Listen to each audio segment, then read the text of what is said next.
गुजरात के अंदर हमारी माँ बहन की साड़ियों को इन्होंने छीना।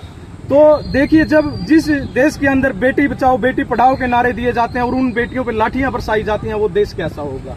तो देखिए, स्वाभिमान के लिए हम जिंदा रहे हैं। जब इस देश को बनाने की बात आई, सरदार वल्लभ भाई पटेल के कहने पर 465 रियासतें 1 मिनट में राजपूतों ने इस देश के नाम कर दी। क्या इस दिन के लिए हमने नाम की थी कि हमारी पगड़ियों पे इन्होंने ऐसे पगड़ियों को उछालेंगे, हमारी बहन बेटियों की साड़ियों को ये खींचेंगे। तो देखिए, हम स्वाभिमान के लिए जिए हैं। और मैं कहना नहीं चाहता था, चाहे वो 65 का युद्ध हो, 71 का युद्ध हो, चाहे कारगिल की लड़ाई हो, हम आज भी तिरंगे में लिपट कर आने का इस देश के लिए शौक रखते हैं। जो हमारा राजतंत्र में कर्म था वो हम लोकतंत्र में भी कर रहे हैं। हमारा कर्म था कि हम इस देश की सेवा के लिए अपनी जान दें, हम आज भी जान देने के लिए तैयार हैं। और भाई बुद्धि राजा जी की बात, तो बुद्धि राजा जी वाकई में एक बुद्धिमान व्यक्ति हैं और उनके खिलाफ आज तरह तरह के ये मैसेज आ रहे हैं, उनपे मुकदमे दर्ज कराए जा रहे हैं। तो मैं कहना चाहता हूं, अब ये युवा जाग चुका है। इस करनाल का युवा अब यहाँ पर एक ऐसे नेता को देखना चाहता है, वो इस करनाल की बात करे, ना कि चंडीगढ़ में। आपने देखा, उनसे मिलने के लिए तो पहले भी कितना समय लग जाता था। बुद्धि राजा जी आज जनता के बीच में घूम रहे हैं। आप पहले भी किसी पार्टी से जुड़े रहे हैं या अभी कांग्रेस को समर्थन दे रहे हैं? देखिए, हमारी कोई पार्टी नहीं है। हमने पहले भी एक नीलोखेड़ी के अंदर धर्मपाल जी को, हम तो सिर्फ एक जनता प्रतिनिधि को, मैं एक अपने आप को जनसेवक के रूप में मानता हूं। मैं कोई राजनेता नहीं हूं, चाहे मैं छोटा हूं चाहे मोटा हूं। परंतु जो ये राजनेता होते हैं, ये तो दिल्ली से आते हैं और दिल्ली चले जाते हैं। हम जनता की आवाज को सुनते हैं और जनता की प्रॉब्लमों पे उनकी ये उलझाने का काम करते हैं। तो यही हमारा काम। तो ये जो बीजेपी के खिलाफ आप चुनाव लड़ रहे थे, तो क्या मुद्दे क्या थे मेन, किस मुद्दों को लेकर? ये तो एक बात हो गई कि आपके समाज के साथ जो गलत हुआ, इसके अलावा क्या क्या मुद्दे थे आपके? देखिए, हमें मजदूरी आज इंग्लैंड में, ऑस्ट्रेलिया में, न्यूजीलैंड में करनी पड़ रही है। ये दुर्भाग्य हमारे देश का। ये बात करते हैं किसान की, किसानों के पास तो जमीन ही नहीं रही। आप 10 साल का आंकड़ा निकालिए, हमारी कई हजार एकड़ जमीन बिक चुकी है। वो कारण क्या है? आज हमारे बच्चे जो युवा विदेशों में डोंकी मार मार के जा रहे हैं, हमें जमीनें बेचनी पड़ रही है। जब रोजगार हमें विदेश की दर पर करना पड़ रहा है, तो इन सरकारों का हमारे पर क्या आशीर्वाद है? और मैं आपके चैनल के माध्यम से एक बात और कहूंगा कि ये सरकारें पीछे हमने 10 साल से देख लिया है। जितना दंगा आपसी भाईचारे का हो, चाहे जातिवाद का हो, चाहे किसी धर्म को लेकर हो, इस 10 साल में हमारे सामने आया। हमने ऐसा दंगा पहले कभी नहीं देखा। जो दिव्यांशु को सपोर्ट करोगे? बिल्कुल, दिव्यांशु को खुला सपोर्ट रहेगा। जो मनोहर लाल को हराएगा, दिव्यांशु आज उस भूमिका में है कि वो मनोहर लाल को हराने जा रहे हैं। आपके समाज में सीएम को दे दिया समर्थन, तो उसको कैसे देखते हैं? आप एक चीज देखिए, आज 10 साल के अंदर तो उनको महाराणा प्रताप जी नहीं दिखे।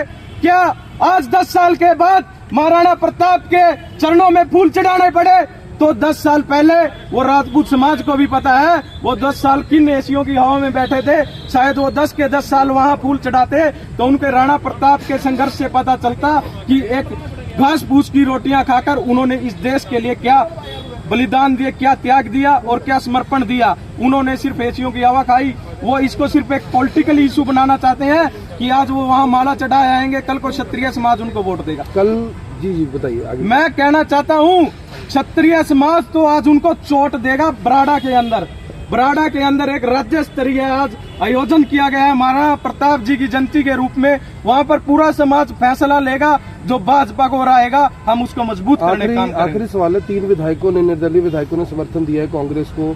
जिला परिषद के कल जो मेंबर है उन्होंने भी समर्थन दे दिया, सरपंच पहले से समर्थन दे रहे हैं। क्या लग रहा, फायदा मिलेगा कुछ कांग्रेस को इसका? मैं आपको कहना चाहता हूं, गांव के अंदर एक बहुत अहम पद होता है लंबड़दार, वो इन्होंने खत्म कर दिया।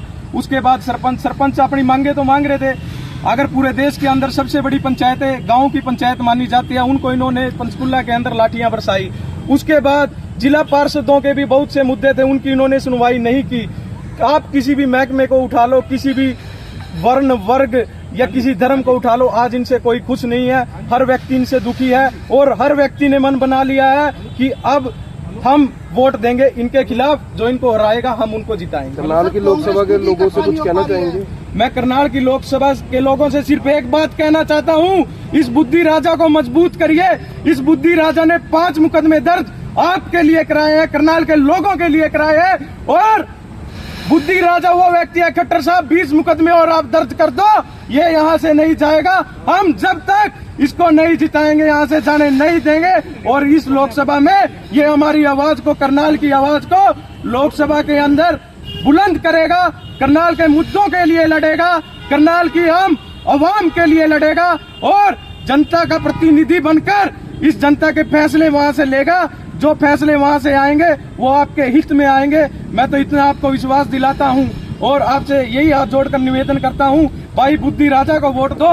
और मैं मेरे समाज, राजपूत समाज को भी हाथ जोड़कर विनम्र निवेदन करता हूं, आज बुद्धि राजा ने महाराणा प्रताप के चरणों में नतमस्तक होकर हमें विश्वास दिलाया कि मैं क्षत्रिय समाज का मान सम्मान और स्वाभिमान को उस तरह बरकरार रखूंगा जिस तरह का इन्होंने त्याग बलिदान दिया है।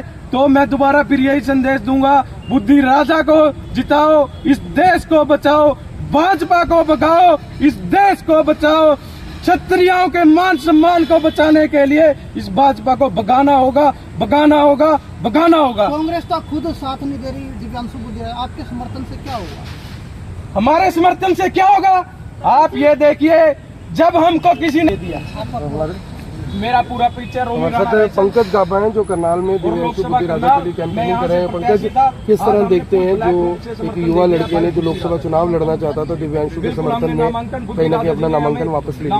सबसे पहले तो मैं रोमी राणा जी का स्वागत करता हूं और इन्होंने आज समर्थन दिया है और इन्हें पूरा मान सम्मान दिया जाएगा, इसका आश्वासन भी मैं देता हूं।